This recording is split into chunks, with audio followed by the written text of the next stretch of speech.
Doctor Mohammad Shahbaz साहब से इस बारे में भी पूछूं कि शहबाज साहब, अगर हम रीजनल कॉन्फ्लिक्ट के अंदर एम्ब्रॉयल हो गए, एंटेंगल हो गए, तो फिर पाकिस्तान की इकोनॉमी ने अपने लिए क्या कोई कुशन या बफर क्रिएट किया है कि अगर उसका फॉलो आउट हम पर आता है तो हम किस तरह से उसको टैकल कर पाएंगे? इधर साइड क्या कहते हैं आप?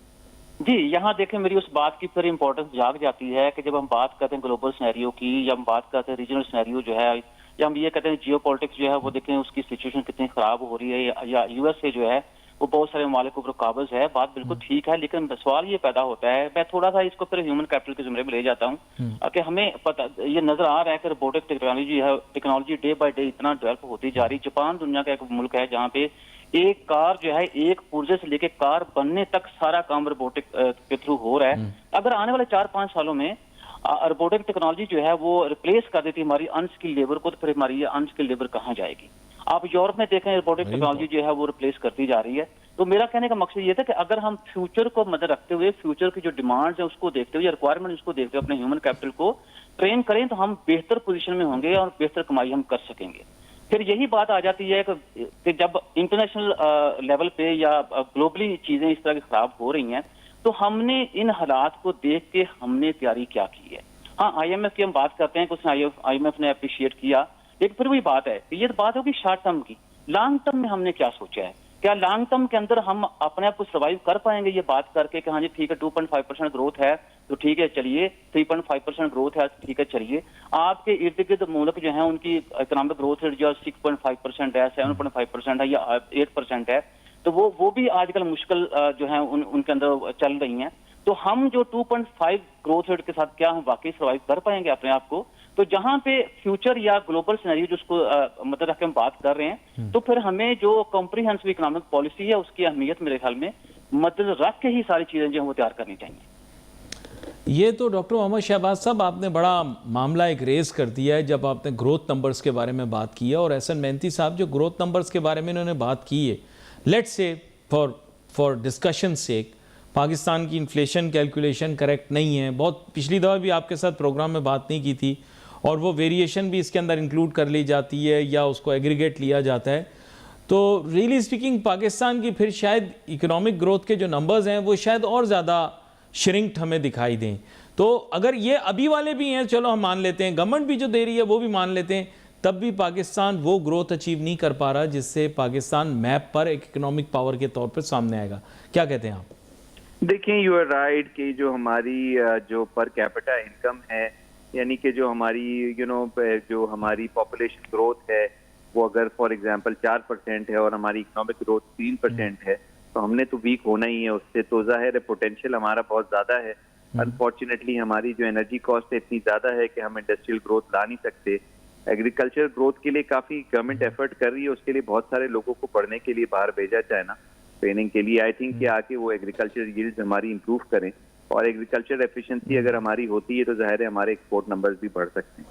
तो ये जो है वो अनफॉर्चुनेटली हमें जो है जो हमारी एफर्ट्स हैं उसको हमें डेलिब्रेशन उसके अंदर बढ़ानी पड़ेगी, और उसके अंदर हमारी जो एग्रीकल्चर ग्रोथ है उसको हमें आएगी भी। जाहिर है इस बार फ्लड्स अपेरेंटली हमें नजर नहीं आ रहे, लास्ट ईयर फ्लड्स तो उसमें ग्रोथ नजर नहीं आई।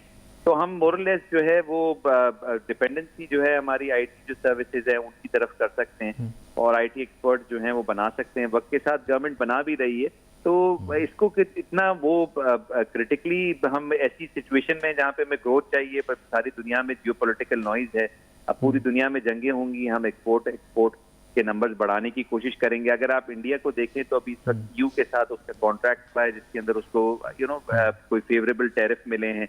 आई थिंक कि वहां पे भी जो हमारी $9 बिलियन की टेक्सटाइल एक्सपोर्ट है उस पर इम्पैक्ट आएगा। तो हमें जो है वो इसको जो वेरियस हमारे साथ जो इस वक्त हमारी डील हो रही है चाइना के साथ $10 बिलियन की मिनरल, आई थिंक वहां पर भी एक सिल्वर लाइनिंग है कि हमारी मिनरल की जो एक्सप्लोरेशन एक्टिविटीज है वहां पर कुछ रिसोर्सेज लग सकें।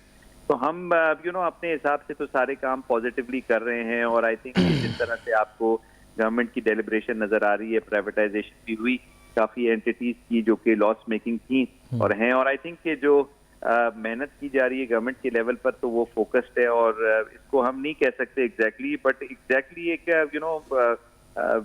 विशेस को अपनी हम नहीं पूरी कर सकते at one moment, but over a period of time लगता ही है अपेरेंटली कि जो हमारे नंबर्स हैं वो अच्छे होते रहेंगे, एफडीआई नंबर्स भी आएंगे, हमारी रिकोडेक के एक्सपोर्ट नंबर्स भी, हमारे फॉरेन एक्सचेंज के जो डेट है उसको रिजॉल्व करने की कोशिश करेंगे। तो मिलिट्री इक्विपमेंट हमारी एक्सपोर्ट हो रही हैं, वो मिलिट्री के ऑर्डर्स इतने सिग्निफिकेंट हैं कि हमारे जो आईएमएफ की गवर्नमेंट की अंडरस्टैंडिंग है कि वक्त के साथ हमें आईएमएफ की जरूरत नहीं पड़ेगी। आई थिंक ये बहुत सारी ऐसी जो सिचुएशंस हैं उन पे वर्क किया जा रहा है और इसको हमें थोड़ा सा पॉजिटिव भी देखना चाहिए कि एक ओवरनाइट तो नहीं सॉल्व होगा, बट इन अ डिकेड हमें भी नजर आ रहा है और आपको भी नजर आ रहा है रिकोडेक ने जो है काफी डॉलर्स देने हैं, इसमें हमारा फॉरेन एक्सचेंज रिजर्व भी बढ़ सकता है, हमारे डेट भी रीपे हो सकते हैं।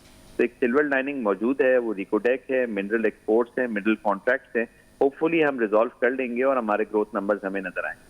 ये बात आपने बहुत इंटरेस्टिंग की है और उस पर डॉक्टर मोहम्मद शहबाज साहब का कमेंट ज़रूर लूँगा। सबसे पहले तो डॉक्टर मोहम्मद शहबाज साहब मुझे ये बताएं कि ये जो पॉजिटिव और अच्छी एक्सपेक्टेशंस इस वक्त बयान की हैं एहसन मेहनती साहब ने कि हम रेकोडेक अपने मिनरल रिसोर्सेज और डिफेंस डील्स के ज़रिए एक ख़ास टारगेट अचीव कर पाएंगे, are you in agreement with that? देखिए, मैं उनकी बात से बिल्कुल मुत्तफिक हूँ, लेकिन उसके साथ मैं एक बात ये करना चाहूंगा कि इसमें बड़ी अच्छी बात ये है कि चीजें पॉजिटिव हो रही हैं और हम पूरा उम्मीद भी हैं, पूरा उम्मीद हमें होना भी चाहिए। लेकिन बजाय इसके कि हम फिगर्स के अंदर मैनिपुलेशन करें और लोगों को बताएं और लोग ये रियलाइज करें कि ये फिगर जो है वो बहुत अच्छा दिखाया जा रहा है, लेकिन रियल टर्म में सिचुएशन जो है बड़ी वर्स है, तो बेहतर ये है गवर्नमेंट जो रियल सिचुएशन है इकोनॉमी की, जो रियल फिगर्स हैं मेरे ख्याल में वही बाहर आने चाहिए। उसके दो फायदे हो जाएंगे, एक तो गवर्नमेंट अपने उस क्रिटिसिज्म से बच जाएगी जो हर बंदा क्रिटिसाइज कर रहा है और दूसरा समझता है शायद पता नहीं गवर्नमेंट के बारे में मनफी बातें हो रही हैं। दूसरी बात ये होगी कि जब रियल फिगर्स हमारे सामने होगा तो फिर हम देखेंगे कि भाई साहब अब हमें टारगेट जो क्या बना के चलना है, और ताकि ये फिगर जो हमने बताया है इसको कल इसके अंदर इंप्रूवमेंट हो, परसों इसके अंदर और ज्यादा इंप्रूवमेंट हो, उसके बाद उसके अंदर और ज्यादा इंप्रूवमेंट हो।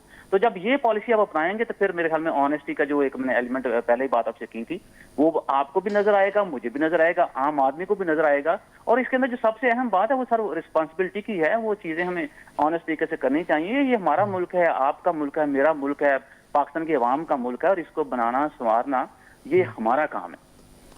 आपका बहुत शुक्रिया डॉक्टर मोहम्मद शहबाज साहब, आप हमारे साथ शामिल गुफ्तगू रहे।